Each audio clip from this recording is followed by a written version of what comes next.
Guys, grabe pala bentahan ng silver sa Pilipinas. Paldo talaga. Ang silver, 191,000. Naghanap nga po sana ako ng ganito, pero may pinuntahan na lang ako. Guys, nahihirapan na ako maghanap ng silver. Paano tayo yayaman yan? Pero meron akong pinuntahan. Ito, tingnan nyo.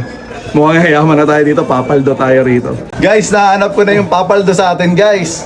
Hindi na natin kailangan pumunta sa Haraj. Nandito na yung mga silver, guys. Ito.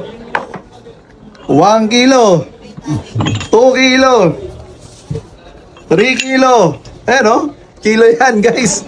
Kilo ng silver na to, guys. 3, 4 kilo. 5 kilo. 6 kilo.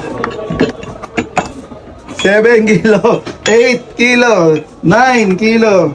10, 11, 12, 13. 13 kilo, guys.